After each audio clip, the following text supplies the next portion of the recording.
Hey guys, this is Brian. This is Jim. And we are going to bring you an episode right now that's going to have some explicit content. Yeah. Yeah, it's going to have some four-letter words, probably some serious topics. Yes. Some adult topics. Yes. Yeah. Things that like your grandma. Or children, or your priest. They probably shouldn't listen to this. Maybe even your spouse. It's possible. We just wanted to warn you guys up front that those things are going to be in this episode. So if you have any of those other people that we listed around, just kind of, tell them to go away. Just push them out of the car. Yeah, get them out. Dude.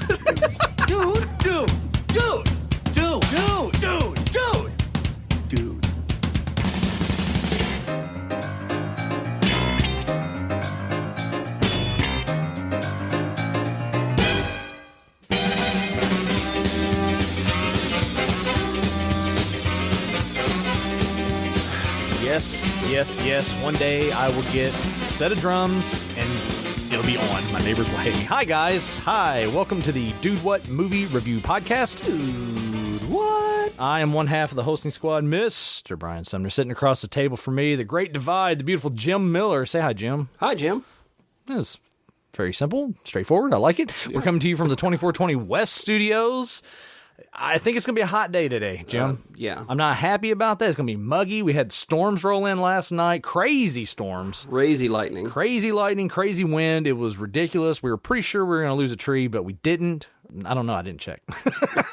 It's out front. I don't care about it. It's going to be a hot day, but it's cool in the studio. Am I right? It's sort of cool, yeah. It's sort of cool. We didn't get out here early enough to turn the AC on, but that's all right. We're going to have fun today. It's all about fun, Jim. The word is fun.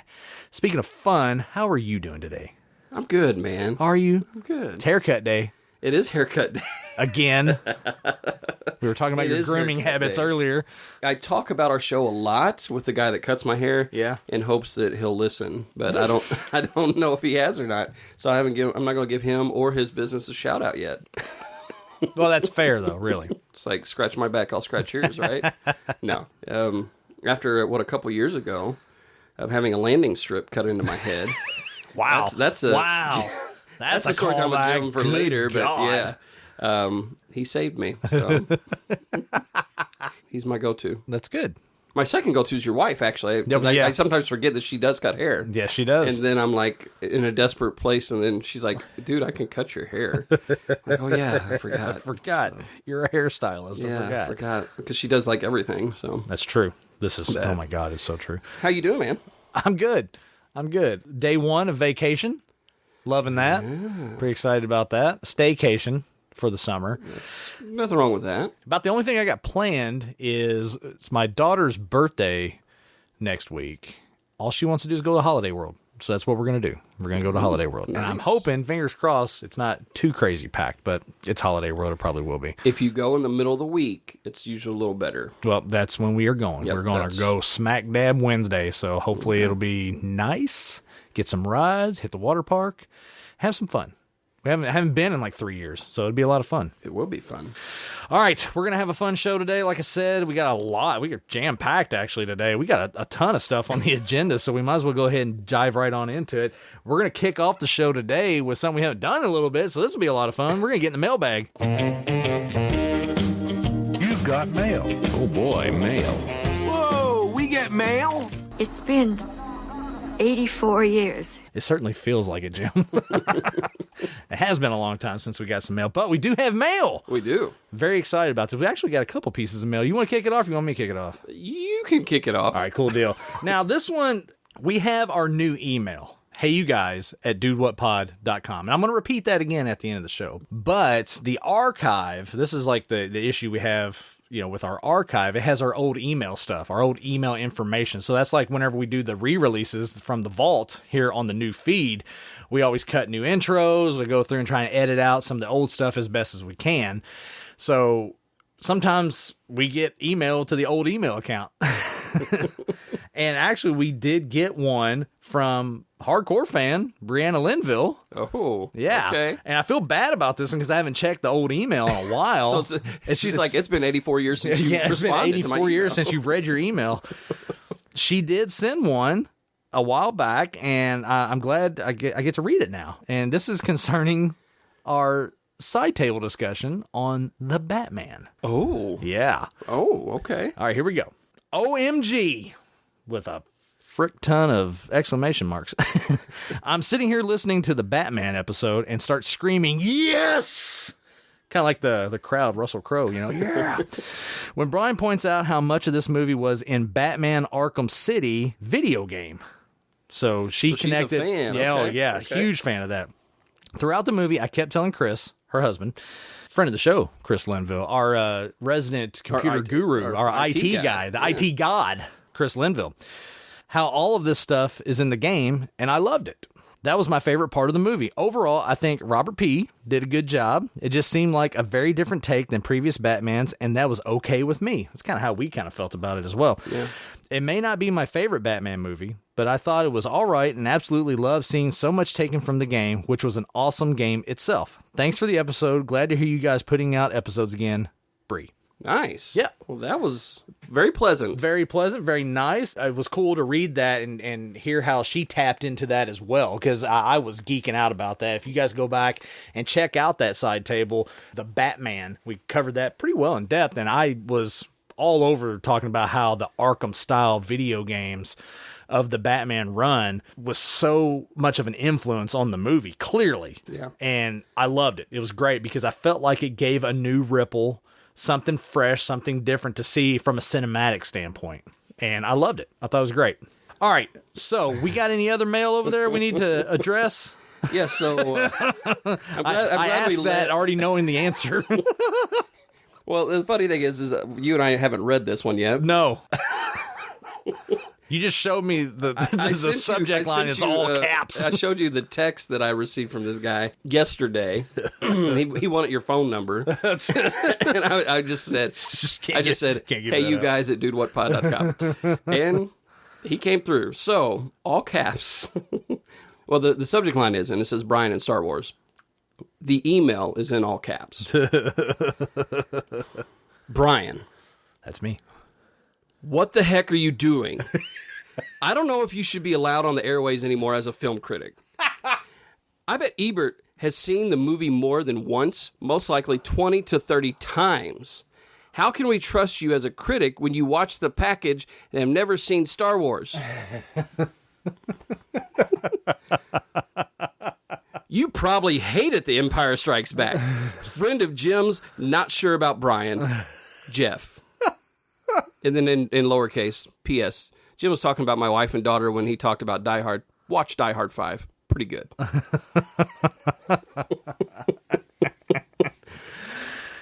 Well, haven't seen Empire yet, so we'll get around to that eventually. Look, here's the thing, man. All right. The package is newer. It's on Netflix. It's newer. It's there. It's just one of those. It's just there. So it's like, hey, you want to watch that? Sure, we'll check it out. Star Wars: A New Hope came out 75 years ago. Before I was born. I'm pretty confident it's on Disney Plus. But yeah, whatever. but Jim, this is my turn to talk. Shut up. I know. Look, it's one of those things where if you haven't seen something relatively close to the time that it came out, you have more of a propensity to just let it go and let it lie until you get around to it. And it's just one of those. I never got around to it. I'm sorry, okay? I'm sorry I failed you. But don't ever put me on the same level as Ebert. How dare you? I think we've established on this show through the Brian Takes on the World segment that I am on a much higher plane than Mr. Roger Ebert. Well, you can tell he obviously has been listening for a little bit because he knew your disdain for Ebert, so he made sure to get that dig in. Yeah. Sure did. And he's a friend of yours. He is. So I'm sure this will lead to some kind of interesting little story. He is a friend of mine. Actually got to spend the 4th of July weekend with him. Yeah? Let me just say, I got a lot to tell you. Oh, yeah? Yeah. Oh, well, yeah, I think we need to use this then. Let me tell you a story. I love dumb stories. About a little fat boy. Where are you going with this? And now, story time with Jim. This is getting very weird.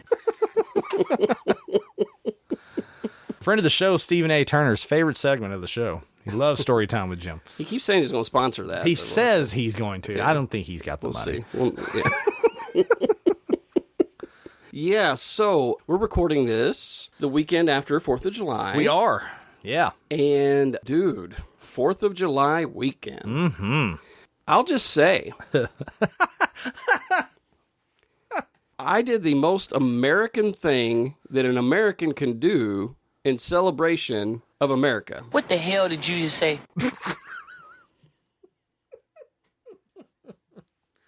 What? So I took Friday off. Okay, good start. Took Friday off, and the whole point was because we're going to go down to Georgia, and we're going to see our friends Jeff and Rachel. Okay.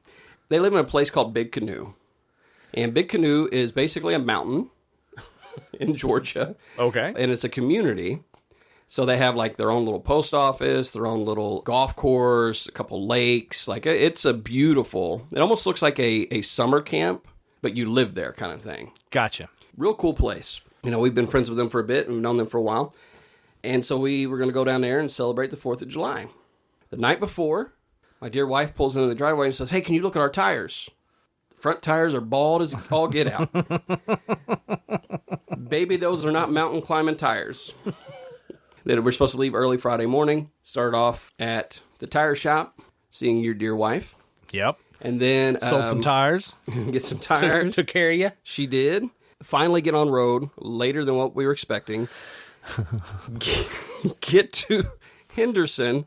And if you're familiar with Evansville and Henderson, it's like a 5-minute drive to Henderson. And the bridge is bumper to bumper. Full lockdown. Holiday traffic. Needless to say, Friday lasted 100 years.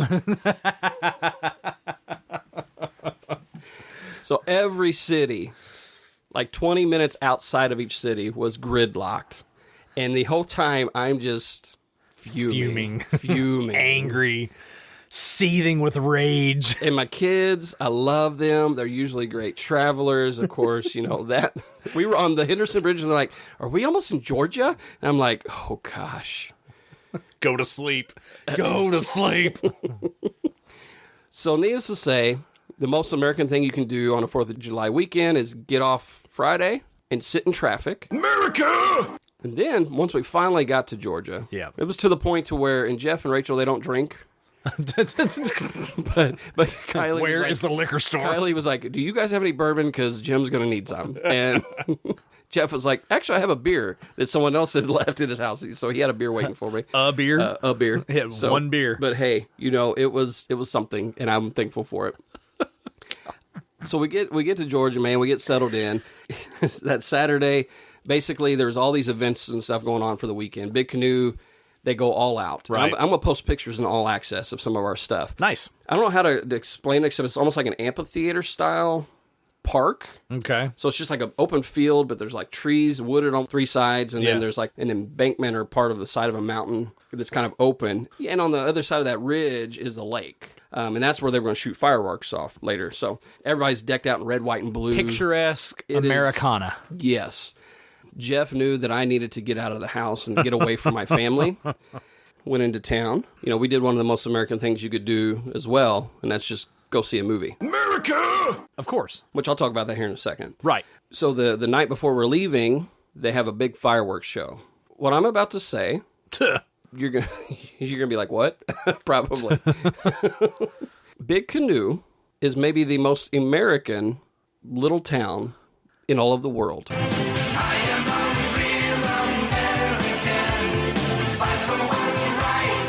Fight for... I'm American as apple pie. Okay. At least they were on that Sunday before the fireworks. Like, everybody set up chairs in that little park area that morning. So we get there and people, you know, music's playing, people are eating. Like, it's, again, all American, like summer day. DJ's playing music. Like, it's just this, everybody's decked out in red, white, and blue. We honor all of the different services. People are standing up, cheering. Like, you know, it's like 600 people in this little bowl. And then comes time for the fireworks. Almost an hour.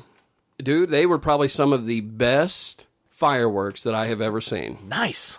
And that's saying a lot, because I feel like Evansville Riverfront, they usually do a pretty good job. They try I've seen to, some good ones, you know. But I will say they spent some money. Nice. Well, that's always good, because fireworks are awesome, and you want to have a good show. And they did. It was almost to the point to where we were heading back to their house, and somebody, I think it's actually Kylie, was like, she's like, "I love fireworks, but It's almost too much. I don't think that's right.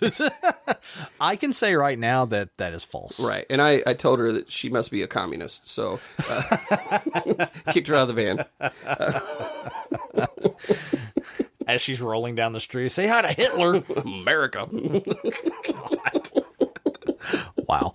But yeah, so dude, it was just all around, the trip home was way better. It was good and relaxing. But then, yeah, Jeff and I, we went on this mandate to go see a movie. Wow. We ate a steak. It was a mandate, wasn't it? It was. You went to the movies and you ate steak. I went, sat at a bar at Longhorn in Wow. LJ, Georgia, had a really good steak, and then we needed to kill a little bit of time, and they don't have any other really big stores in that area, but they had a Lowe's. So we walked around Lowe's. So you literally did the most manliest mandate American, like the most American hardware store. You literally did the most American manly mandate known to man. Yes. America! So anyway, Yeah. I want to talk about this movie. It's the most American movie you could possibly see. Okay. Well, so I guess we should just go ahead and do a little segue then, huh? Are you not entertained? Is this not why you are here? I just want to watch my movie. Yeah. You just wanted to watch your movie I did. and you pulled it off. So, Jim, I don't think I need to even ask you if you've seen any good movies lately, because I think you're going to tell me you've seen a good movie lately. So I'll be like, hey, Jim, what do you want to talk about? Yes, this is a movie that is a sequel. Mm-hmm. And I would say is way better than the first. The bar was low on it, Jim. Okay. Obviously, I am talking about Maverick. Top Gun Maverick, the Yes. sequel to the original Top Gun that we covered here on the Dude What Movie Review Podcast way, way, way back. Year 1, 2017, episode 4.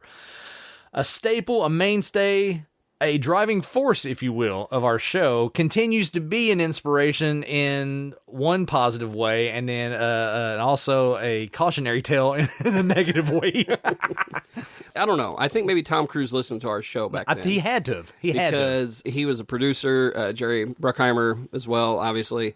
You can tell that Tom Cruise, I mean, like even through his interviews and stuff like that, that this has been his baby. Like he was very big on wanting to make sure he did it justice. Right.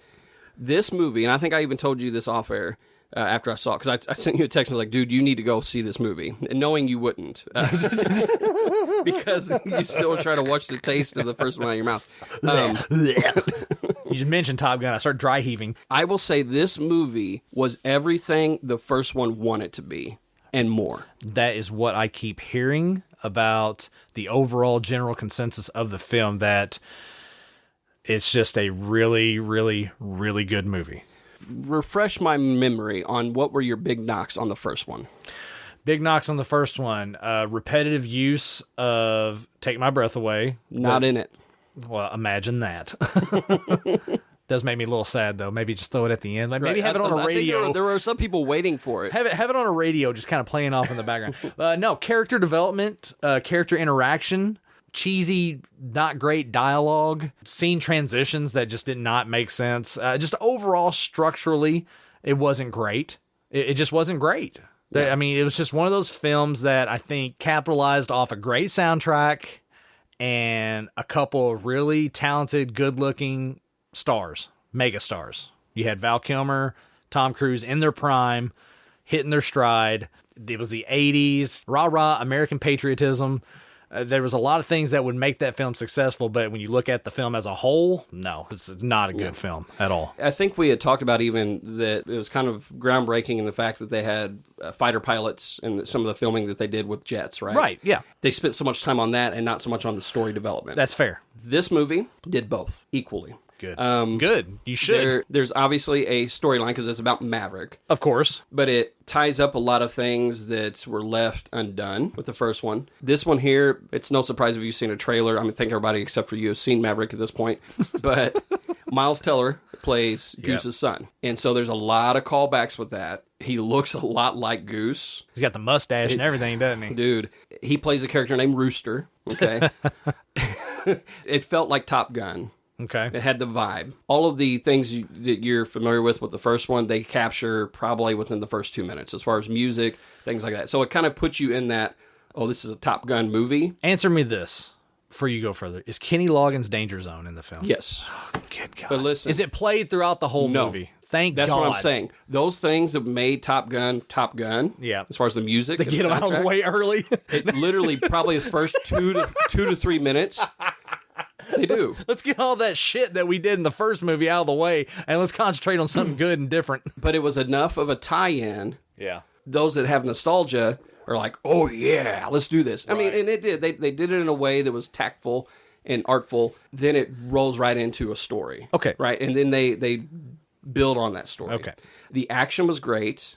The dialogue was good. They didn't suffer from the dialogue within the cockpit situation. Well, thank God. It was more realistic. It was good, man. It was good. And the way they brought Val Kilmer in, because as we've talked about, like, you know, Val having throat cancer and stuff, it's like, okay, how are they going to do that? Yeah. I'll just say this. The way that they did it was great. Okay. It did honor to Iceman. He's still very much a part of the movie. Right. I don't want to spoil anything. Well, I'll just say, like, he very much is a part of that movie, and they do it really well. They honor him really well. And it's just, dude, it's got Ed Harris in it. Ed Harris. Friend of the show, Ed Harris. Right. Jennifer Connelly, Val Kilmer. Wait. Hold on 1 second, Jim. What was that last name you just said? I said Jennifer Connelly.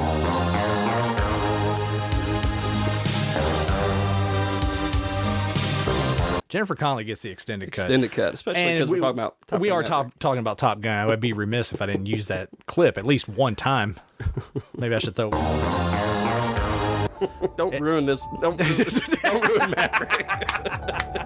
Captain Pete Maverick Mitchell. Let me be perfectly blunt. You are not my first choice. You are here at the request of Admiral Kazansky, a.k.a. Iceman. He seems to think that you have something left to offer the Navy. What that is, I can't imagine. With all due respect, sir, I'm not a teacher. Just want to manage expectations. Brian, have you seen any American movies lately?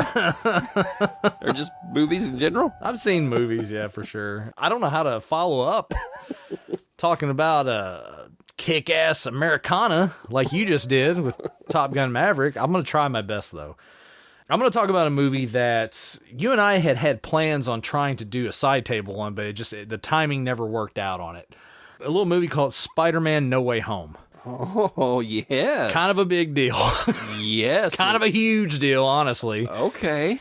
So here's the thing, and we're going to link to this in our show notes on this episode. I actually have a written review for this film on the website. Yes. DudeWhatPod.com. It's in the tab of Movie Talk. It's under the movie reviews.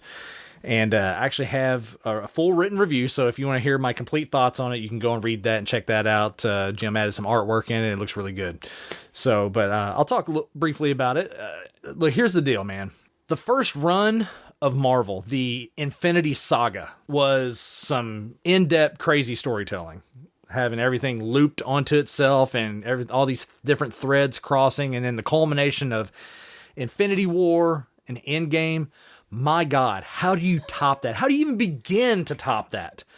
There's a thing that I've heard of in professional wrestling when a couple guys go out and have a knockdown, drag out, barn burning, tear the roof down match. You can't go out and top it.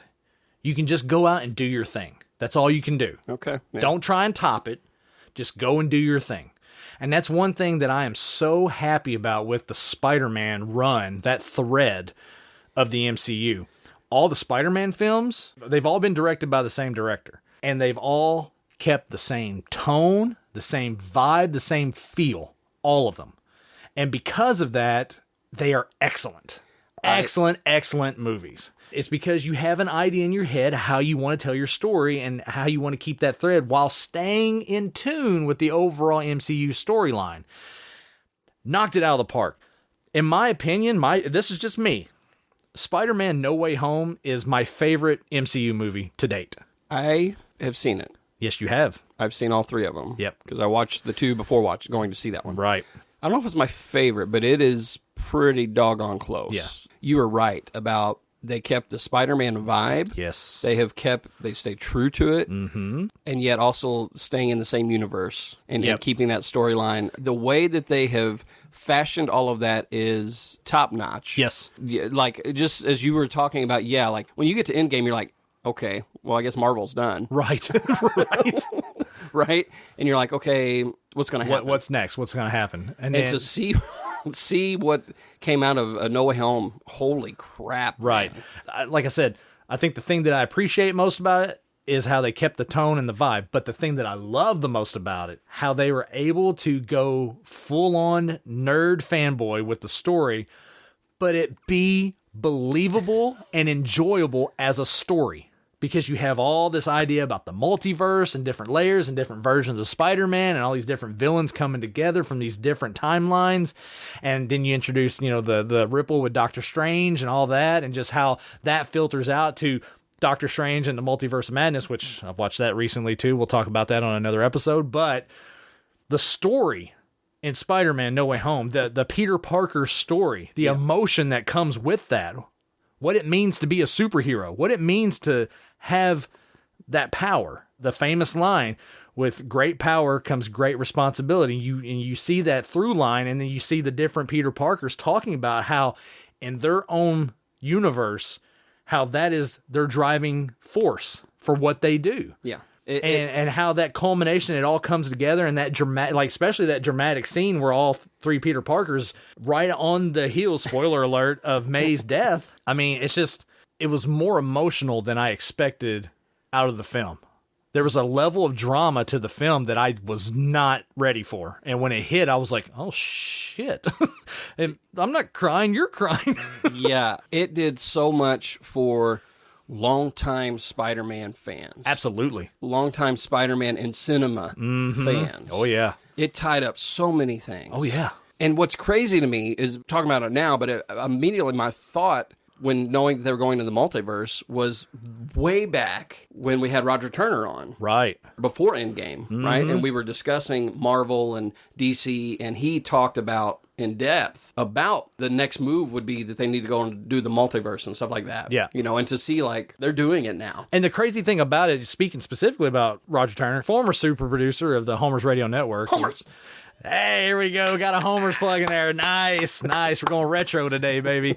We had him in for our all-out, nerd-out Marvel discussion here, side table, way back in the archive. We'll probably link to that as well. You can hear that. Audio quality on that is not great. We had some issues with the microphone, but the conversations were amazing. Were awesome, yeah. Because Raj is very, very, very knowledgeable with the comic book world, specifically Marvel, DC, and talking about the differences between the two of those. And that was a great, great conversation. But you're right. He did start talking about this next phase and what they could possibly do, what they could potentially do. Talking about the idea of you've created the mold, now break the mold and start fresh. And that's what they've done. Instead of trying to top what they did before, they're just redoing it. This is the next phase. We're redoing our run. This is what we're doing now. And I got to tell you, it's creative as hell. It's amazing. Taking these old stories from comic books and then making it into a cinematic universe where you can actually get lost in it. You talk about on the Star Wars episode, Ebert talking about being transfixed, watching it in the cinema, going to a different world. I feel that way about the Marvel run, which is what pisses me off about people dogging Marvel so much.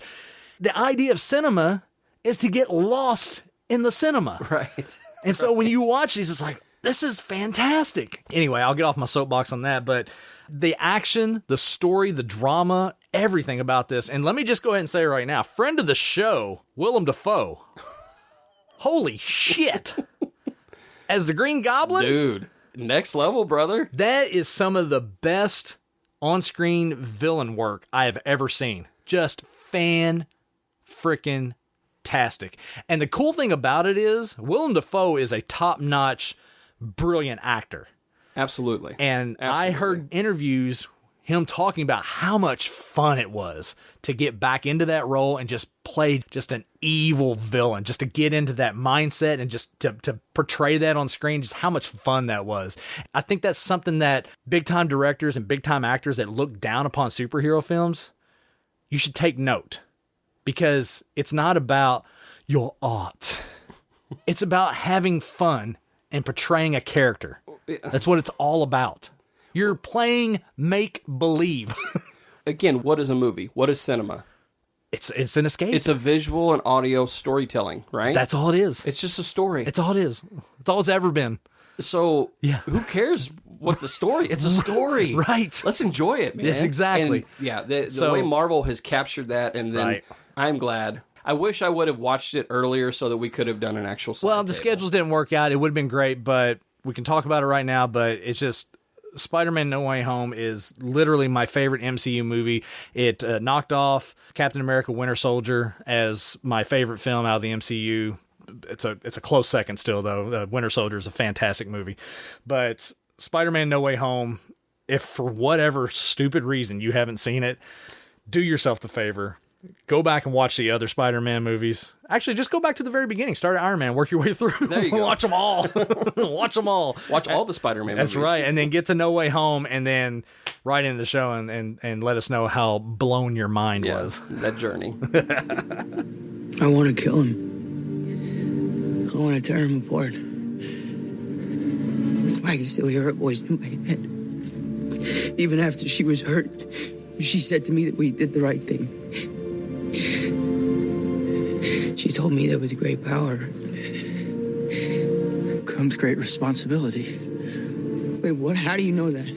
Uncle Ben said it. The day he died. Maybe she didn't die for nothing, Peter. All right, Jim, man, that was some really good movie talk right there. Your classic adventure through Georgia. It's just a good old American movie talk. It's just been all about America, man. America! Happy birthday, America. Happy birthday, America. And you're welcome, Todd Trout. Let's get to the meat and potatoes of the show right now, Jim. This is what we do, man. This is why we're here, man. We're a movie review podcast. It's what we do, Jim. We break down movies that I've never seen that I most definitely should have already seen. I think you guys know it by now. We give you guys a new way to look at some of your old favorites, and that's through a fresh set of eyes, my eyes. We break down these films, talk about them, look at their historical importance, look at the time they came out, look at the characters, look at the dialogue, everything. Top to bottom, we cover everything. And when we last left off, I gave Jim some categories, and he narrowed it down to one. What were those categories, Jim? Not good. The categories you gave me were high school movies, adventure, and badass cops. That's right.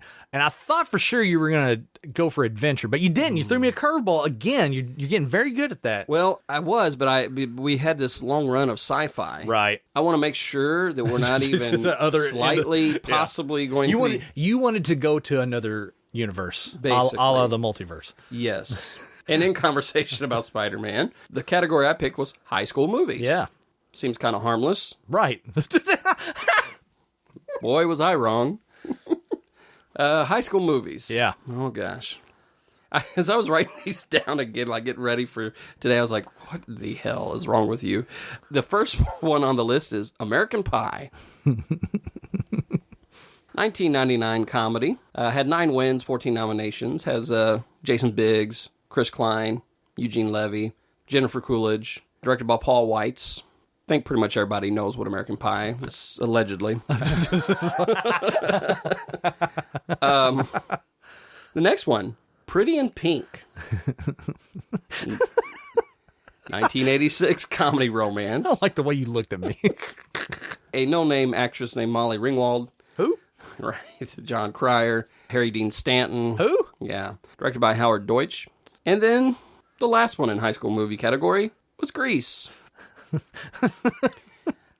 1978 comedy musical. Had 4 wins, 10 nominations. Yeah. Yeah.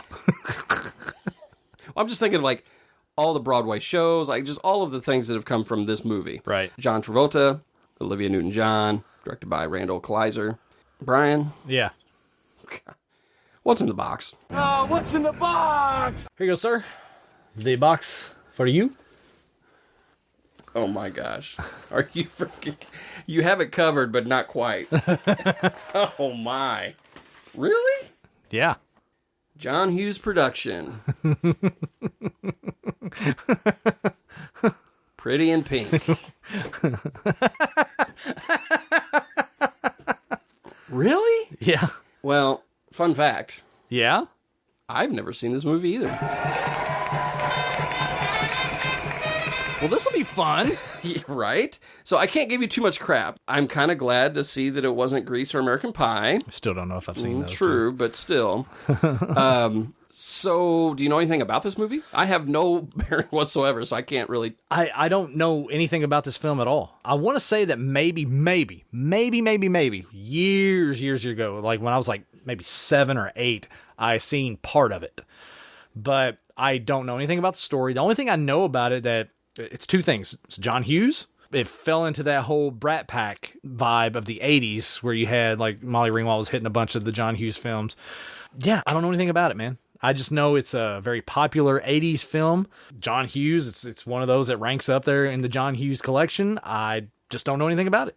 And it's one that I've wanted to knock off my list for a very, very long time. Okay. Just because I am a huge John Hughes fan. Yeah, no, and I mean, we've reviewed many movies. Oh, with God, John Hughes, yeah. right? We've talked about John Hughes on here a number of times on the show. I mean, I think it's safe to say that we're fans. It's just, this is one that has eluded me for a very long time. You know more about it than I do. Which ain't saying much. I literally have no bearing whatsoever for this movie. When people talk about Pretty in Pink or sing like kind of the imagery and stuff, I just, for whatever reason in my mind, I just automatically throw it to Breakfast Club. Gotcha. And it's probably the Molly Ringwald thing. And sure. It probably is. Yeah. Yep. Yeah, man. So let's go watch it, I guess. All right. That's what we're going to do right now. We're going to watch Pretty in Pink. Pretty big film to knock off both of our lists, I think. Like I said, classic from the 80s, John Hughes film. We're huge fans. And so this will be good because one thing we know about John Hughes Productions, storytelling, man. He was one of the classic storytellers of our time. And so this will be a lot of fun for us to go and dive into this. I'm sure there's probably going to be some good music in it, maybe from the 80s. Most likely. Hopefully. Fingers crossed, buddy. So that's what we're going to do right now. We invite you guys to do the same thing. Go get you a copy of Pretty in Pink. Stream it online. Maybe you have a dusty copy of it on your shelf over there. Knock that dust off. Pop it in the DVD player. Take some notes. Get some popcorn. And come back on the back half with us, and we'll compare notes. Jim and I will break down our thoughts on it. Compare, see how we both feel about it. It's going to be a lot of fun. So that's what we're going to do right now. Spoilers ahead, obviously, for this film if you've never seen it. And we will see you guys on the back half. I don't know. I mean, part of me says just go and get it over with, and this other part of me says it's a stupid tradition, and what's the point? I have this girlfriend who didn't go to hers, and every once in a while she gets this really terrible feeling, you know, like something is missing. She checks her purse, you know, she checks her keys, she counts her kids, she goes crazy, and then she realizes that nothing is missing. She decided it was side effects from skipping the prom. Oh, ladies, listen, I may be able to work out a deal where either one or the both of you could be pregnant by the holidays. I understand everything, Mr. Donnelly. I don't need to have it explained to me. I live it. It's just sometimes I get a little upset and I lose my temper. Andy, if you put out signals that you don't want to belong, people are going to make sure that you don't. That's a beautiful theory. Am I having a nightmare? We got guests. I know you. You're in my calculus class. Jim. Your name's Jim? You are worthless, aren't you? You understand, right? Oh, sure. I felt the same way about somebody myself. I loved her, and I married her. And one day she just split. Oh, wait, this was Andy's mom? Yeah. Oh, you look ravishing. So we graduate in a month. Now, I want to know when it is you and I are going to get together and do something. Try never. Well, I'm talking about more than sex here. No, you're not. You're a bitch. Well, you know, you're not always one to face things. What's things when? What am I not facing? The future? Well, whether or not you face the future, it happens, right? You run yourself down. Why do you do that? I'm not running myself down. You think I'm running I don't think I'm running myself down. Why? Because the way I dress? Because I can laugh at myself? That's called a sense of humor. You should get one. They're nice. Simon, what would you do if your father came home a rich man? Kiss his ass. See? Come on. Let's plow. I don't know. I'm not really sure if they're going to accept me. Well, what does that mean? I mean, you like him, he likes you. What his friends think shouldn't make any difference. Yeah, but it's not just his friends. It's my friends, too. It's everybody. Well, so take the heat. I mean, you like him, he likes you. It's worth it. I'm getting really bored with this conversation, all right, Dwayne? You know, if you want your little piece of low-grade ass, fine, take it, you know. But if you do, you're not going to have a friend. Is that right? Yeah, that's Every right. day, you're still going through it. Why can't you just realize that she's gone and she's not going to come back? Why can't you accept it? I love her, that's why. Well, I loved her too, you know. She just didn't love us back. He's gonna use your ass and throw you away. God, I would have died for you. So what am I supposed to do? He asked me out and I like him. If I hate him because he's got money, that's the exact same thing as them hating us because we don't. Tell me! What do you want to hear? Just tell me! What?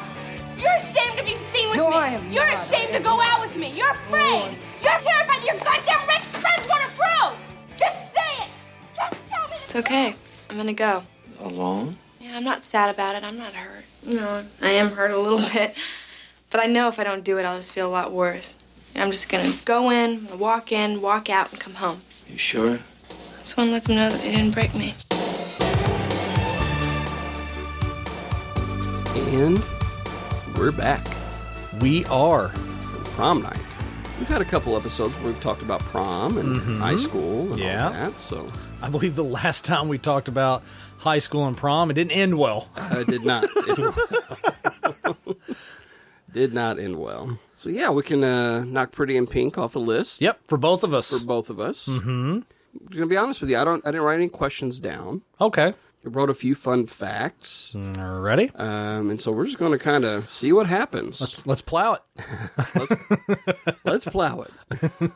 Although I think in my head, let's plow has a different connotation, but this is PG-13, so we're going to stick with it. There are things that Duckie was saying that I was waiting for Princess Bride. I was waiting for that clip. You keep using the word. I don't think it means what you think it means. I don't think that word means what you think that word means. No, that's fair. It was the second note I wrote. Duckie is annoying. Just annoying. Yeah. I understand why he was annoying. He's that prototypical high school kid that is madly in love with the girl he can't have. And so it makes him do dumb stuff. Guilty as charged, been there, done that. Yeah. So I think we can relate to that. Yes, absolutely. Let's talk about Duckie. Why not? So you were talking about him being annoying. Oh, yeah. I agree. As I was looking up the fun facts about Duckie. Okay.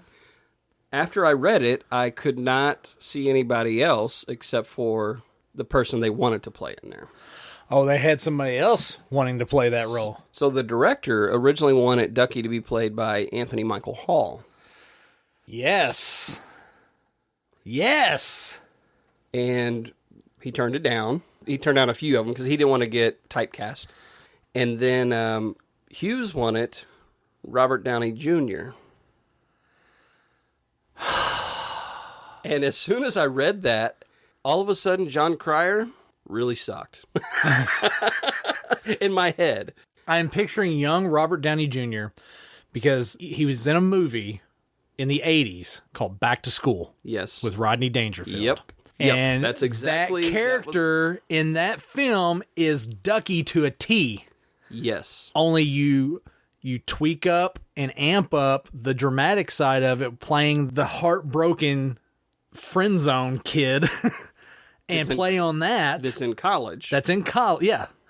Damn it. Damn it. Right? I read that early on, and then I was just like, Robert Downey Jr. would have totally been better. Like in my head. Would have nailed it. I was just, like, I didn't even give him a chance. And so, confession, I read that early, and I kind of zoned out for the first part of the movie.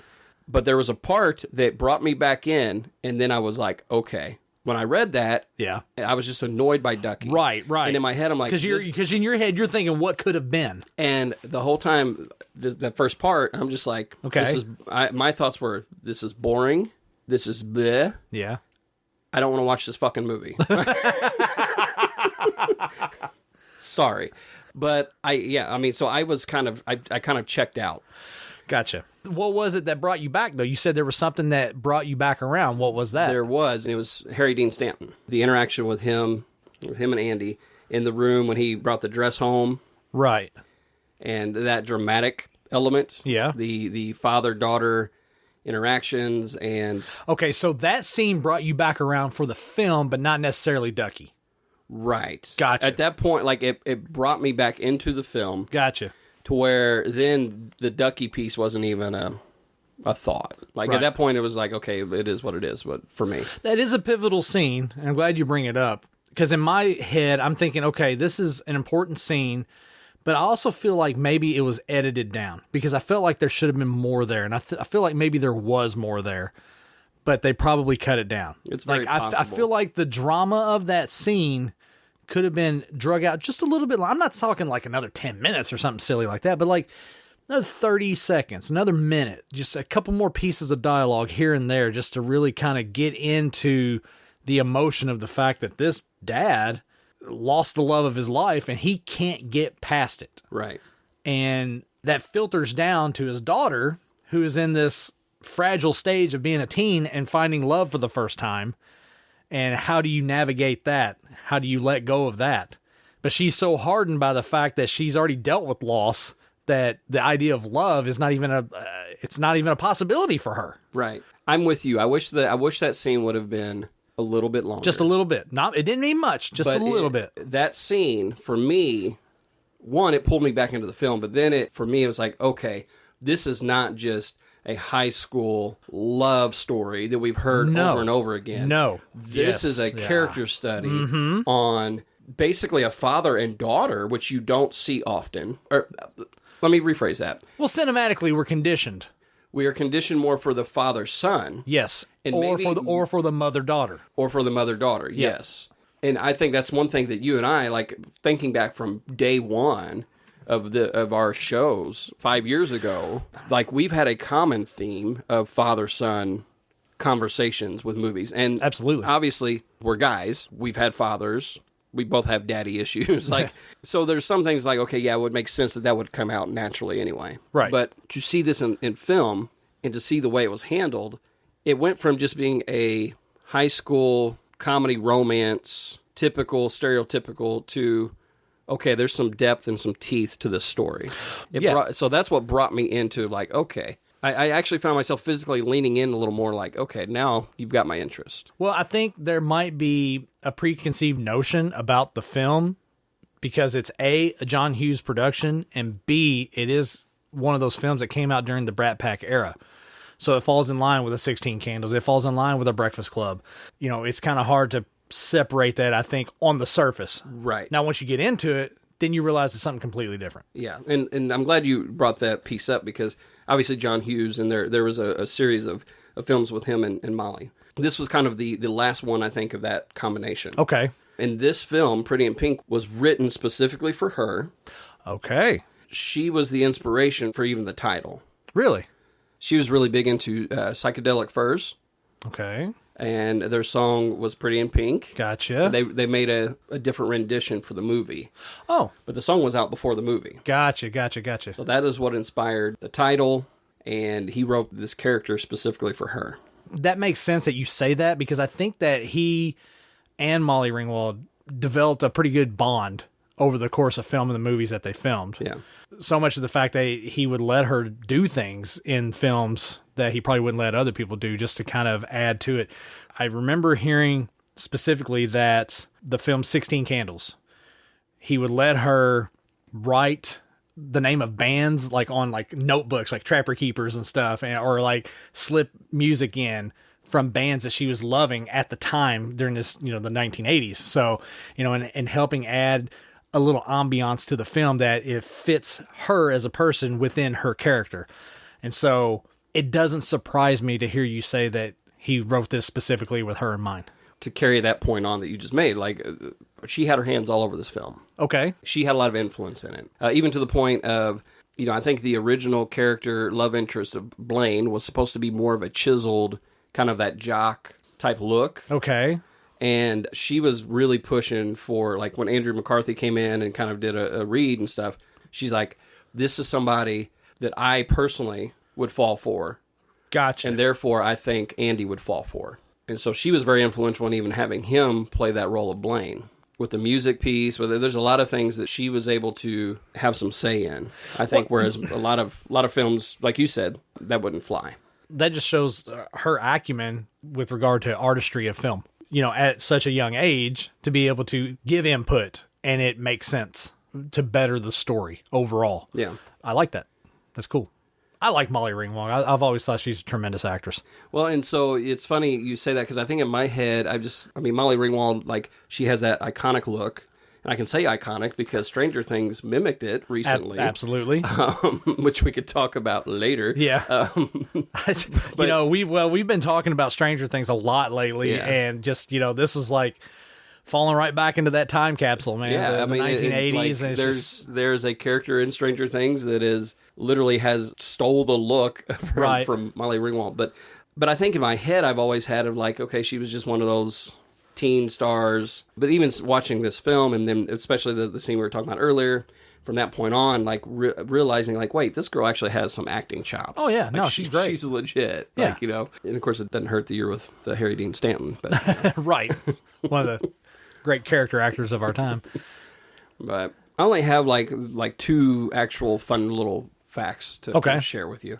They might actually come up, I don't know. But one of them, I thought, it's only pertinent because of the theme of this episode. Okay. Of the high school movies. Gotcha. What were the other two on the original list for this? It was American Pie and Grease. This film was filmed in the same high school as Grease. Really? Yeah. So I was like, that's kind of interesting. Well, that wasn't planned. No, it wasn't. But I was like, that is a fun. That's hilarious. Fact. Wow. So, okay. I want to talk about the Duckie dance. The Duckie dance. What was your thoughts? The scene where he's lip syncing? Yes. I just wrote down, was that necessary? The only thing that I could think of in my head, honestly, and you're going to laugh at this, was the scene in Shrek at the end when they're getting ready to go into the cathedral. They're trying to stop the wedding, Fiona and Lord Farquaad. Yeah. And Donkey's like, Wait a minute. Look, you want to do this right, don't you? What are you talking about? It's a line you gotta wait for. The priest is gonna say, speak now, forever hold your peace. And that's when you say, I object. Oh, I don't have time for this. Hey, wait, what are you doing? Listen to me. Look, you love this woman, don't you? Yes. You wanna hold her? Yes. Please her? Yes. Then you got to try a little tenderness. The chicks love that romantic crap. All right, cut it out. I'm laughing the whole time in my head watching that scene. And then on the other side of my brain, I'm like, is this really necessary for it to go this long? Did it have to do the whole entire thing? The idea I get is to play into this awkward, really out there kind of just goofy guy that is madly in love with her and she is too blind to see how much he's in love with her. Or maybe she knows. Maybe she knows and she just doesn't feel that way and doesn't address it because they are friends. But I think they could have done something different with that in the regard of have him come in doing that and then just have her like cut him off like altogether. Right. Or do the record scratch. You know? Like Duckie, knock it off. The original Duckie dance was supposed to be done to Start Me Up. Start Me Up by the Rolling Stones? Yes. Why? The choice to do Otis Redding was more of a copyright issue, is why they ended up changing it. So originally the dance was supposed to be more of this upbeat, like Start Me Up kind of thing. So apparently for the audition, they were playing State of Shock. And then I think as they were beginning filming and stuff, they were trying to get Start Me Up to be the song that he danced to. But it ended up having to be Otis Redding. Because of the copyright thing. Because of the copyright thing. All right, I get that why they changed that, but my whole thing is, why Start Me Up? Now, Otis Redding thing... Which, I mean, they tie it in, obviously, when he's talking about his mom loves that song or whatever. So, right. But I think it had more to do with probably they were trying to set that scene, is my guess. Well, I get that, but I feel like Start Me Up is out of place. I mean, like, within the storytelling element, I agree. Right. Now, the song that they ended up choosing, the Otis Redding song, I mean, that makes sense. Like, it fits. Yeah. But I think that the original dance was made more to go along with, like, Start Me Up. Which, because there are pieces of the dance itself that are like, it doesn't really flow or fit. I just felt the whole damn scene didn't flow or fit, honestly, regardless of what song was playing. And maybe that's just because Duckie was so freaking annoying. Well, if Robert Downing Jr. done it, then it's a different story right there. Come on, even at that young age.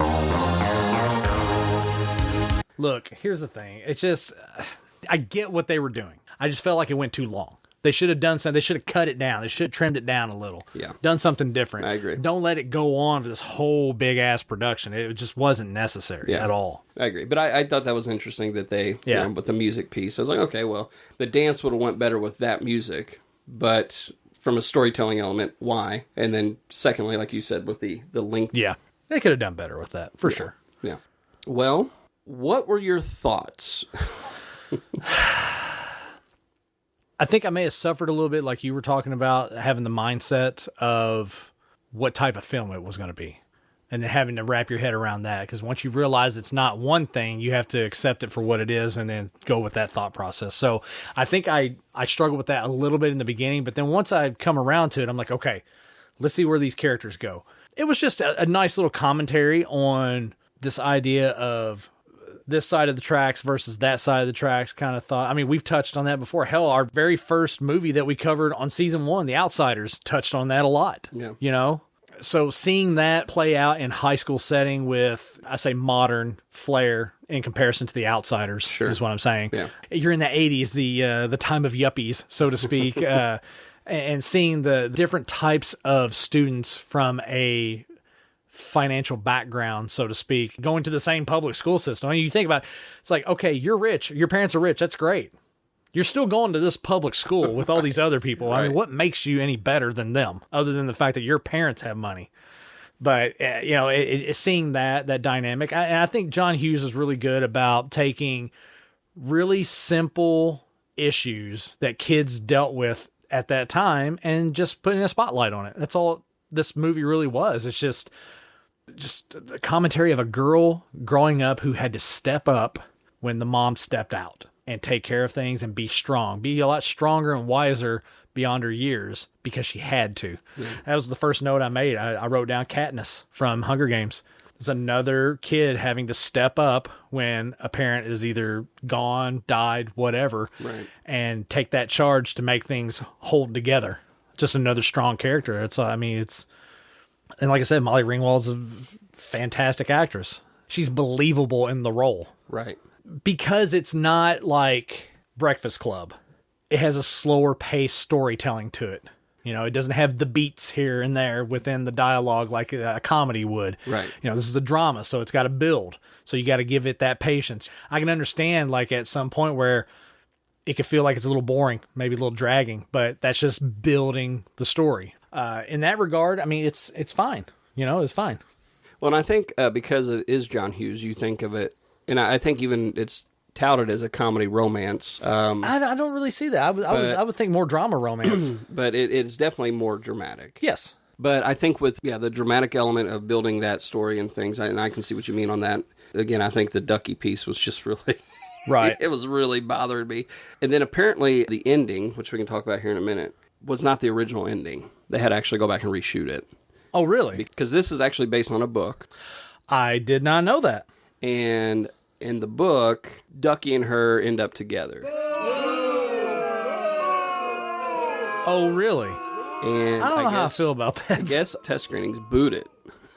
They did not like it. Well, I mean, here's the thing. If you are going to go with that ending, you need to do a better job of building the potential of that throughout the movie. Right. Because the way it's played, there's like no potential for that to happen at all. I think having that as an ending, I think I would probably boo it as well. If I saw that in initial screenings and be like, well, what the hell? That don't make any sense. The two of them, with the exception of a couple scenes here and there, there's really no like... chemistry? Well, yeah, that's a good way to, It really does just come across as just friends. Yeah. I mean, as much as he loves her and pushes for that, and that's evident and annoying throughout the film. But usually if you have an ending like that, then there's some kind of inkling from her as well throughout the course of the story. And there was none of that at all. Yeah. Yeah. Now, I will say I did make a note, mixed signals, friend zone. You know, the scene where they're studying together. Yeah. And they're sitting there on the bed and she's like hugging him and all this stuff and everything. And like she leaves and he's just like, you know, woe is me kind of thing. And just what the hell do I do and all this stuff. She's sending out some crazy ass mixed signals. Typical high school girl. I'm sorry, can you repeat that? Typical high school girl. Oh, you're going straight to hell for that one. Wow. Women really hate you. Jim Miller. We're going to get emails on that. I'm sorry. I was reflecting on my high school career. I'm going to loop that audio for like 5 minutes during this episode. No, I think that ending would have been silly. I wasn't blown away by the ending. I mean, it was prototypical. I kind of expected it. It made sense. Yeah. But I don't know. I don't know what they could have done differently to have a different ending, to have impact with the story. I don't know what they could have done other than her maybe stopping him before he actually leaves the prom. That, you know what? It just hit me just now. I have these things where like when I'm thinking about something, trying to get creative on it, and then it just hits me. What if whenever he goes to leave, you know, he kisses her on the cheek, says, I love you, I always will. He goes to leave. And before he can get out of the prom, she turns around and she's like, I want you to say it so they can hear it. So the people that he has been so worried about judging him, he had that little moment with James Spader. You buy everything, Steph. You couldn't buy her, though. That's what's killing you, isn't it, Steph? Listen. That's it, Steph.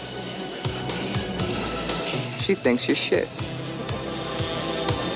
And deep down, you know she's right. That was short and one-on-one. But the whole problem with, you know, their little breakup thing or whatever was that this idea of image that he has being a rich kid with this girl who is from the other side of the tracks.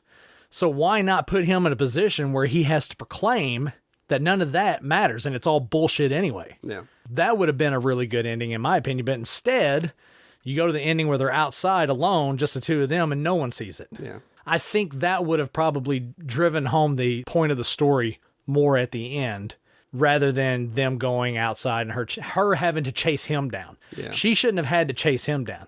He should have had to chase her down. Yeah. I will say, though, it captures high school relationships probably better the way that it ended, as opposed to, from what you're saying, I think it would have been more cinematic. More cinematic, absolutely. Whereas the way that it ended is more prototypical of what prototypical high school. Because I think that's my issue also with John Cryer's character with Duckie, right? Is that, and you said it on the front end, the very beginning of this back half. You said that we are all guilty of being that guy, right? Yes. That tells me that he played it really well, because I was annoyed by him. You were annoyed by him. Oh, extremely annoyed by him. That doesn't take away from his performance. Yeah, his performance. He was just annoying as shit. Yeah, his character is annoying. Yeah. But he actually played it really well. So you're talking about James Spader, man. Well, why don't we just talk about some of the other cast? Right. What are your thoughts on that? The cast is insane, dude. Powerful. They're all great actors and actresses, all of them. I made a note, James Spader, top 5 douchebag of all time. It's got to be. Yeah. Just a prick, man. Just a prick. But so smooth at being a prick. Yes. He didn't put effort into that. No. It just came out. Yeah. He's just a prick. He's just a douchebag. And it's so damn believable seeing him play that. It's like, is he really like that? I think originally they were trying to cast him for Blaine. He really wanted to be cast for Steph. Oh, no. No. James Spader has a way about him, a darkness about him. He has an edge about him that I don't think you can fully make him the good guy. Right. I think he can play a fringe character that is a good guy. Yeah. But he has to have some teeth if he plays that character. Yeah. It's either full out douchebag or a guy that kind of blurs the lines in the middle, but he's never going to be your straight up good guy. There's no way. There's something dark about him that he carries that really translates on screen that doesn't allow him to be good. It just doesn't, you know? Yeah. But no, he was great. He was great. He was a character you freaking hate. Yeah. I was surprised in the scene. I would say surprised. I don't know what I thought. I guess I was anticipating something, but the scene where where Molly Ringwald basically is like screaming at Blaine in the hallway, wanting him to admit it, and he can't do it because he's just a kid, paralyzed in fear. He doesn't know what to do. Yeah. It's damned if you do, damned if you don't. He doesn't want to say anything wrong. That's a kid, right? Yeah. And then there's that follow-up scene where he goes down to the landing in between the floors, and him and James Spader have that back and forth. I really thought maybe there was going to be some kind of physical confrontation there. Right. But then you see that on the back end with Duckie at the top, which makes sense because as much as Duckie loves Andy, I think he loves her more as a friend, and he wants to protect her as a friend. So seeing that unfold pissed him off. Yeah. And it became literally a defensive thing, and he was just looking out for her. So at first I had anticipation of something that ended up being something better for the scene. Yeah. I think in that moment, Duckie kind of realizes, like, okay, this guy isn't a grade A douchebag. Blaine isn't. Yeah. Right? Well, he probably realizes that Blaine's in a tough spot. Right. And, like, I think that scene is pivotal in that. Oh, yeah. And him coming to realize that. Yeah, which absolutely. Is then why, at the end, where he's able to be okay with letting her. Right. I say letting her, but, like, not. Right. No. Like, yeah, he's able to move on. Well, he's able to put his feelings on the back burner because he knows that ultimately where they're at, they're friends. Yeah. Where they've always been. And the idea of romance, that's just not in the cards for them right now. Maybe, who knows, maybe down the line. Sure. Whatever. But right now, that's not what's going to happen. So I want her to be happy. She clearly likes this guy. I have to be okay with her liking this guy. Yeah. Which you don't get to that point unless he sees the other side. Which I think also speaks to love just in general, doesn't it? Like, if you love somebody, you want to see them at their best. Right. You want them happy. Right? Regardless if whether or not you benefit from it or not. Right. Yeah. You're willing to sacrifice that. Yeah. And so I think they're... And look, again, this is another storytelling point that John Hughes was just a freaking genius with. You know, it's just his ability to tell these stories that are topics and things that people deal with in life. Yeah. But tell it through the lens of a teenage crowd. Yeah. And make it believable and entertaining. Right. Let's talk about Annie Potts. Who doesn't love Annie Potts? Her character, dude. If you don't love Annie Potts, get off my lawn. I love her. She was hilarious in this. There were so many times throughout the film, like you would be over taking notes, and she would come on screen, and you weren't looking at. You just hear me laugh because she was always in something different. Yeah, different hair, different different outfit. Hilarious. Adapting to the fact that she's a 30-year-old that, right, hanging out with a high school kid, and, right, yeah, just trying to find herself, trying to find her path. Yeah.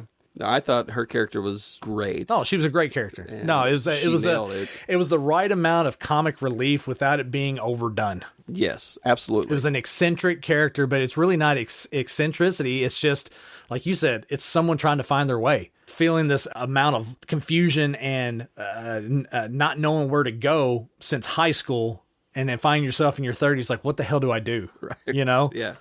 So, yeah, no, it's a great character. And so, since we're talking about this character, of course, I'm thinking about the bar scene with Duckie and then her commentary about it. Right.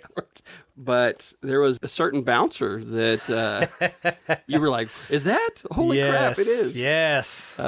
Andrew Dice Clay, baby. The Dice Man himself. He was even called Dice Man in the movie. He had Dice Man. He had on the shirt with the pair of dice on the Talk shirt. About marketing, man. Dude, look, here's the thing. I will always contend and I will always defend Andrew Dice Clay as an actor. I think he is one of the more underrated character actors out there just because of his onstage comedic persona that he puts out there. Yeah. You know, he does the Dice Man role when he does stand-up comedy. It's this chauvinistic, sexist, foul-mouthed pig of a man, but it's a freaking act, dude. Yeah. It's an act. He does it. He does shtick to make money and entertain people, entertain meatheads, and he's developed a following and a crowd, and he's made a ton of money off of it throughout the years. But truth be told, when you get him in front of the lens and have him play a role, he's really, really good. Right. He's really, really good. Yeah. And if you don't believe me, just go check out The Adventures of Ford Fairlane. It's one of my favorite movies of all time. I wish they had done a sequel, but they never got around to doing it. Check him out in the small role that he had in A Star is Born, playing Lady Gaga's father. The guy is tremendous. He's a tremendous actor. And seeing him in this was like, This is awesome. Yeah. This is awesome. You know, we mentioned Back to School earlier. He's in that as well. Yeah. He's like a bookie or something in that. I mean, it was entertaining seeing him in that. I mean, it was a perfect role for him too. I thought he did great. It was a small little sampling, but he was great. Yeah. What was that line? He was like, Now, let me ask you a question, seriously. Why does she come here knowing I don't let you in? Huh? Think about it. I don't know. All right, my advice to you is, dump her. Lose her. You don't need that. You see what I'm saying? So good, man. It's like, yeah, you're right. That whole scene, that whole bit, he definitely elevated the scene for sure. Yeah. But I remember when he popped on the screen, you're like, wait, is that real? I was excited. Gosh, yeah. I was excited. Young Andrew Dice Clay, that's hilarious. I loved it. I loved it. I thought it was great. Yeah. Okay, so pretty all-star cast. For the time, for sure. For the time. Yeah. There's one at the very end. Her bill was Duckette. Duckette, yeah. Christy Swanson.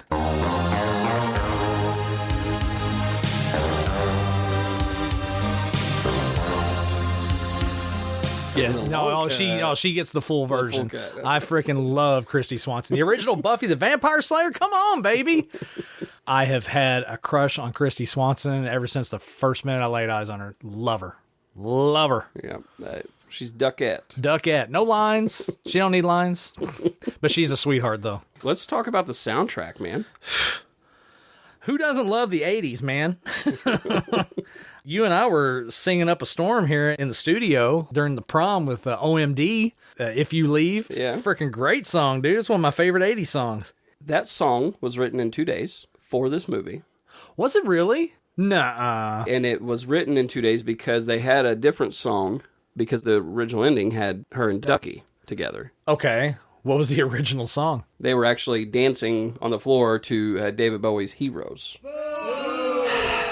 Okay, this is where, like, going through and making some changes helps your story, because I just can't see that. Right? I can't see that. Well, that's where, obviously, basically the ending was booed right. big time. And so when they had refilmed the ending, they approached OMD, I guess, and they had to write a song in like 2 days, basically. And it's only one of the best freaking songs from the 80s. Right. It's like one of my favorite 1980s songs. Everybody knows it. God, I love that song. And that's the song that is known from this movie. Right. Not even the Pretty in Pink song. No. Which is why the movie... Yeah, quite interesting. It's very interesting. And they wrote it in 2 days. Yeah. It's such a great song. Yeah. It really is. I could pop that song on right now and listen to it over and over on repeat. I love that song. No, it's a good one. You were singing every word of it. Oh, I freaking love it. While we were watching the film. I freaking love that song. Any notes we haven't covered? You're gonna hate me for this. Abrupt ending. The scene at the end, the very end. Yeah. It just ends. Well, yeah. It doesn't feel right. It didn't feel right. When I'm watching it, it just doesn't feel right. It just feels like there should be something there at the end. Something different. You know what? I thought that at first, and I was like, no, it was right. It ended the way it should have. No, like, I'm not talking about like the way it ended in context or in content. I just mean like from a shot standpoint. Maybe it just ended. Yeah, maybe they should have faded out. Done a fade. Maybe if they just stop and look at each other and like maybe smile or laugh, and then show them walking back to the dance and then fade. Just something like that. Or show them getting in the car to leave. Something. Just a little. I you know what? Just a little. I usually agree with you, and I don't push back when you talk about. But I actually think the ending was fine. Okay. Well, I mean, like I said before, Jim, you're entitled to your incredibly wrong opinions, and they were kissing in the rain, man. And from a technical standpoint, yes, they probably should have had it more of a fade. Yeah, like the camera pulling back and it fading to black. There you go. That's it. Camera pan out, fade to black. That's a better shot than just ending it. Thank you. Okay, there you go. Thank you. But that's what I needed. Perspective. To me, but the actual ending, it wasn't that big of a deal. No, it's not that big a deal. It was just something to make a note about. But I mean, people are kind of expect it when they listen to the show. I think from now on, every movie we review, I'm just going to say, well, that ending, man. It just ended. How could they just end the movie? It's supposed to live forever. It's a sign that you stream too many shows. Right. I don't want it to end. Where's the skip intro for the next one? Skip credits. Let's watch the sequel. Yeah, okay, so other than that stupid note, what else you got? No, I don't have anything else. No, we covered all. I honestly didn't take that many notes on here. There really wasn't that many notes to take. But yeah. Okay, well, Brian, let's talk about the ranking, man. You want answers! I want the truth! You can't handle the truth! Okay, this was a good movie. Am I blown away by it? No. Do I like other John Hughes films better? Yes. But it was still good, though. I think it hit on a lot of different issues and topics, and I think it did it in the dramatic fashion that the story required it to be done. It wasn't over the top with the silliness and humor, so much to the fact that it detracted from the film. I mean, Duckie was annoying as hell throughout the majority of the film, but it made sense for the character, and the comic relief that came in the form of Annie Potts was not overdone, so I dug that. I feel like they did a good job of throwing in some good pivotal scenes, like the stairwell scene where Duckie's overhearing the conversation, the scene with Andy and her dad up in her room where they have that back and forth about her mom. 2 huge scenes really helps to solidify characters. Like I said, I'm not overly blown away by it, but I still feel like it's a really good movie. I think I'm going to go with a 4. I'm a dude playing a dude disguised as another dude. I give it the Tropic Thunder treatment. I think some of the aspects like you were talking about where it maybe is a little slower or whatever with that drama build, I think maybe if they streamlined a little bit of that or just gave a little more nudges here and there or something, it probably could have pushed this up to the next level of score. But I think a 4 is a very solid score for it. I think it's a pretty good movie. Again, like I said, you got to go into it with a different mindset than Breakfast Club or 16 Candles or something like that. You got to have that different outlook on it. It is more dramatic than it is a comedy. Yeah. What about you, man? This is your first time seeing it, man. How do you feel about it? I would give it a 3. But if I'm being honest, it's not from a film critic standpoint, right? Okay, this is just for you. But more so for me personally. Your personal. Yeah, and I think some of it may have to do suffering from the Groundhog Day effect. Okay. Whereas, Groundhog Day, for you, when you had reviewed that, you said that you would have had a different mentality if it hadn't been marketed as a comedy. Because of its billing, yes. And so I think because of this, I had always pictured Pretty in Pink kind of a la, Breakfast Club. Gotcha. Kind of more of a comedy. Gotcha. As well as, I think That's on fair. IMDb, it says I think you said comedy, that. romance, and I think it has drama behind it as well. So this is a drama romance. Yeah, so it definitely is more of a dramatic. Yeah, so I think fair. going into that with that, and then probably with knowing that Robert Downing Jr. could have played Duckie. You look at the cover right here. We got the DVD kind of right almost here. John Cryer almost looks like a young Robert Downey. It looks like they're ripping off Robert Downey Jr.'s style from that time frame. Yeah, for sure. I think those 2 pieces, for me, brought the movie down. So, I understand if you're listening, you're like, well, that's not a good critical eye. No, it's not. It's not. You're being upfront and honest, though. This is just a score for you. Yeah, for me, it's not one I'd watch again, really. I mean, I feel that. If it's on in the background, if I'm doing an 80s retro party or something, maybe. But, yeah. I'm not going to sit down and watch it. But you are going to jam out to some OMD. Yeah. Oh, heck yeah. I mean, when I leave here, that's Pretty Pink soundtrack. Here we go. But, touch you twice, I won't let go at any price. I need you now, like I need you then. You always said we'd still be friends someday. All right, then. Well, I scored it a 4. We're going to go with that as the official ranking here on the Dude What Movie Review podcast. Don't need to give an example of another film to watch, although I certainly probably could give a couple, but we'll just stick with that. We'll stick with a 4. Check out Pretty in Pink. Watch it. Keep in mind, dramatic. Right. Drama. Do not think comedy. Yeah. Think drama. You'll have a different appreciation if you think that. Absolutely. If you want to see what a Duckie character in college would look like, watch Back to School. Watch Back to School. Definitely. You could actually watch Pretty in Pink and then Back to School. It wouldn't be too bad of a 1-2 punch, honestly. And plus, you'd get a double dose of Andrew Dice Clay. Unbelievable. And there's nothing wrong with that. All right, Brian. Yes, sir. You ready to take on the world? Bring it. Brian takes on the world. What you just said is one of the most insanely idiotic things I have ever heard. May God have mercy on your soul. You're all gonna die! IMDb, easy for me to say. What a douche. 2 thumbs up? Kinda. More like a thumb and a half up on this one. Ish. Ish, yeah. All right. What do we got? 1001 movies you must see before you die. I'm going to make a prediction that it is not in there. It is not in there. Yeah, I kind of figured. Yeah, it is not in there. I would imagine it's probably in comparison just because it's more of a dramatic film, I would say, because John Hughes' stuff always has like a level of humor and comedy to it that make those films live on. Right. I would say that this one's probably lesser with regard to the critical eye. And I don't think it's fair to it, though. I think your assessment is fair, but I agree with you that it's not fair to the film. Right. IMDb. Yes. 6.7 out of 10. Okay. Yeah, I mean, I think it's a little low. I think it should be like a 7.5, but okay. The Metacritic. Oh, God. The Metacritic gave it a 56%. I don't even know how to respond to that. It's not a 56% film.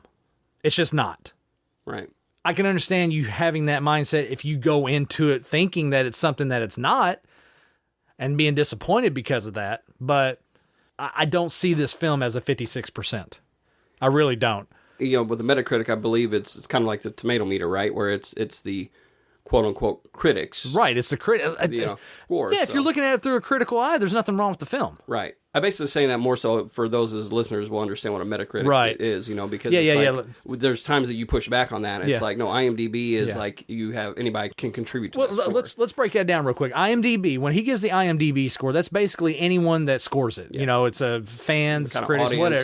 It'd be like tomato meter audience. It'd be like the audience score, right? Yeah. And then whenever he says Metacritic, that is the critics. That is the people who their quote-unquote job is to review films. Right. And they look at films through a critical eye. Yeah, so the Metacritic is equivalent to like a Rotten Tomatoes tomato meter. And the IMDb score, the stars, is equivalent to the audience. Right. With the Rotten Tomatoes. Yeah, and so for the Metacritic, which is the more critical eye, the one say that this is a 56% film, I don't think that is fair to the film. Yeah. Because it is not. I'm not even going to say it's not that bad, because that would have a connotation that it's bad. It's not. It's a good film. Right. It's just, it's not overly great. It's not bad, though. I don't think that's fair. I don't think it's fair at all. Yeah, and I think, unfortunately, they're probably looking through that lens of it's a John Hughes film. There's an expectation. They have to. Yeah. Rotten Tomatoes. Yeah. The tomato meter. Here we go. Gave it a 73%. Still a little low for me. I think for Rotten Tomatoes, like a 78, 79 would be right where it should be. And then the audience gave it an 81%. Okay. That's fair. Which is where the critics should be, right? I think that's where the critic... Yeah, I mean... Truthfully. Yeah, I mean, honestly, that's right around where the score should be. Yeah. Because, like I said, it's a drama. It's a drama. John Hughes did a drama. Yeah. Oh, let's crucify him. Come on. He still had a great soundtrack. It's a great soundtrack. Roger Ebert. Okay. Gave it 3 stars. Really? I kind of figured he might ride middle of the road on this one, but okay, 3 stars. Now let's hear that backhanded review. As I always do, I'm going to read a front part, and I'm going to kind of skip down to the end there. Yeah. Okay, so he starts by saying, although Pretty in Pink contains several scenes that are a great deal more dramatic, my favorite moments were the quietest ones, in which nothing was being said because a boy was trying to get up the courage to ask a girl out on a date. And she knew it, and he knew it, and still nothing was happening. To be able to listen to such a silence is to understand the central dilemma of adolescence, which is that one's dreams are so much larger than one's confidence. Pretty in Pink is a movie that pays attention to such things. And although it is not a great movie, it contains some moments when the audience is likely to think, yes, being 16 was exactly like that. Goes on talking about Molly Ringwald, and then to the end. So basically he lists a couple of little objections and stuff here, and then he says, those objections noted, Pretty in Pink is a heartwarming and mostly truthful movie, with some nice touches of humor. The movie was written by John Hughes, who repeats the basic situation of his 16 Candles, which starred Ringwald as a girl who had a crush on a senior boy and learned to communicate with the class geek. Spoiler alert. But Ringwald is becoming an actress who can project poignancy and vulnerability without seeming corny or coy, and her scenes here with Cryer and Potts have one moment of small truth after another, which I would agree with that assessment. Yeah, that's fair. The nicest surprise in the movie is the character created by Potts. The first time we see her, she's dressed in leather and chains, but the next time, she wears one of those beehive hairdos from the early 60s. She's constantly experimenting with her look, and when she finally settles on conservative good taste, the choice seems like her most radical so far. Pretty in Pink is evidence, I suppose, that there must be a reason why certain old stories never seem to die. We know all the cliches, we can predict half of the developments, but at the end, when this boy and this girl, who are so obviously intended for one another, finally get together, there is great satisfaction. There also is the sense that Ringwald just might have that subtle magic that will allow her, like the young Elizabeth Taylor, to grow into an actress who will keep on breaking and mending boys' hearts for a long time. You know, Jim, our theme for season 2 is try harder. Here's the thing. Every once in a while, Ebert will surprise me with a review because he nailed it with this film. Yeah. He hit everything. It's not great, but it touches on a lot of things that ring true. And so because of that, it makes it a great film for certain people. You know what I mean? You can watch this, especially if you went through that stuff, especially during that time. So if you were a 16-year-old girl or a boy trying to discover love, trying to navigate that world, going through high school, dealing with BS bullies and crap like that, the music of the time, having friends that you've known forever, maybe there's some romance there, maybe there isn't. If you've experienced any of that and you watch this film, this is going to tug on all that nostalgia, full on. Yeah. Because there's so much to relate in this film, I feel like that's what makes it a great film. Like I said, overall, not the greatest movie you'll ever watch, but I think for a one-time viewing, for sure. Definitely check it out. You and Ebert are buddies again. Look at that, man. Look at that, man. 2022 is our year, Jim. Trying harder. All right, Jim. It's time for us to get ready for the next episode. We had a lot of fun here today. I'm kind of surprised by the film, honestly. I don't know. I thought we would have some good conversation, and we ended up having some good conversation, so it was pretty cool. I don't know what I expected, honestly. I don't think I had an expectation. Well, that's good. So, yeah. Yeah, it turned out pleasant. Yeah. Really, really pleasant. All right, let's get ready for the next episode. And the way I do that is I give Jim some new categories. I give him 3 new categories, and he narrows it down to 1. But we're not doing that this time, Jim. Okay. We're not doing that. Throwing a curveball in here. We have a little thing on here that we like to do called turning the tables. And in the past, when I have turned the tables on Jim, it ended catastrophically. But in that catastrophe, we ended up covering a film that far exceeded my previous expectations for the episode. I've decided this time on the turning the tables, because you've alluded a couple times that you have some films that will shock me that you haven't seen. Yes. So what I've done now, we're not going to have categories this week. This is turning the tables. I'm handing the reins over to Jim. Jim, it is now, the ball is in your court. You get to decide what film you haven't seen in your Dude What movie list for us to cover on the next episode of the Dude What Movie Review Podcast. If you have one in mind and you want to give me the category, you can do that. If not, if you want to leave it totally in the dark, that's fine too. I will just say this. Okay. I'm not going to give you a category. Okay, that's fine. Okay. That's fine. But this is a movie that I know for a fact you have seen. Okay. It is a movie you have talked about at least a few times in our 5 years. That could literally be any movie, Jim.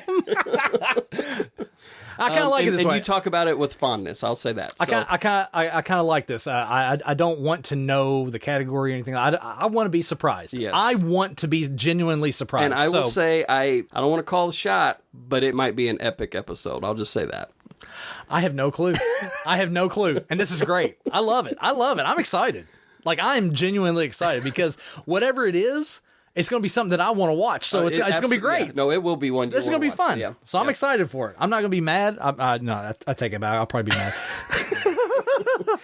This will shock a lot of people. Okay. I'll just say that. Okay. I have no idea. That's all you're getting. I have no idea. I have zero idea. And I'm fine with that. So that's what we're going to do on the next episode of the Dude What Movie Review Podcast. I'm going to turn the tables on Jim, but he's going to blow my mind in the process. So it's going to be a lot of fun. Like, the next episode is going to be outstanding. I'm pretty excited. I'm not even going to lie. We want to thank you guys for tuning into this episode. We had a lot of fun today. As always, you can check out everything that is Dude What related at dudewhatpod.com. It's really easy. I'm going to say it again. dudewhatpod.com. You can check out all kinds of stuff over there. You can check out our bios, our blogs, our reviews, and you can also check out, speaking of reviews, the Cherry Poppin' Daddies, baby. That's right. I wrote a review about the greatest hits of the Cherry Poppin' Daddies, which you guys know that we have Dr. Bones playing at the beginning of the episode every show, and it's the heartbeat It's what drives our show, literally. It gets us pumped, gets us ready to record, and we love it. We love that song. It's great. And I actually wrote a review on there. And then also, if you check out the show notes for our episodes, just scroll down to the bottom. You're going to find a link for Cherry Poppin' Daddies on there. You can go check out their website. You can go check out merch. You can go to Spotify and listen to their music. We're going to have all kinds of links for them. We just want to show them a little bit of love. You know what I mean? Show them a little bit of love. And while you're down there checking out those links for Cherry Poppin' Daddies as well, there's also going to be some Amazon links down there. And if you click on those links, like if you hear a soundtrack, which, my God, Pretty in Pink, we talked about soundtrack on here. I'm sure we're going to link to that. We're going to link to movie posters, all kinds of stuff. You can follow the link, go to Amazon, and then you do your shopping on there. Maybe we get a little bit of kickback on the back end of that. So it's just one way to help kind of support the show. And then also in those show notes, it's a good way for you to get in touch with us. Hey, you guys, at dudewhatpod.com. It's a really easy way for you to email us, drop us some lines, critiques, comments, concerns. Brianna, positive, talking about the Batman. Jeff, not so positive, talking about Star Wars. I mean, so it was Jeff's first introduction to the Dude What listeners. So. I know, yeah. So that's how easy it is to get onto the show. You just email us, hey, you guys at dudewhatpod.com. We'll read it on air. It's no big deal for sure. And then also check us out on all the social media stuff. We're at Dude What Pod on Facebook, Twitter, Instagram, or just search for Dude What Podcast. It's really easy to find us. Jim has made it so damn easy. We're everywhere, man. We're even on Pinterest. We're on Pinterest and YouTube. We're like a wildfire. We're everywhere. We're burning everything to the ground. What the hell did you just say? Maybe not. We're like a virus. It just keeps getting worse the more I talk. Really okay.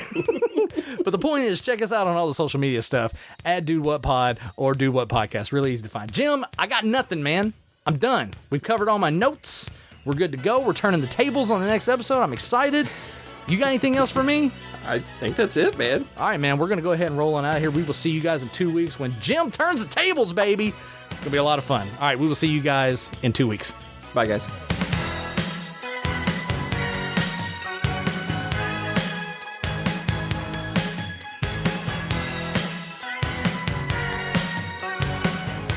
Anyway, you want me to ask you about a movie?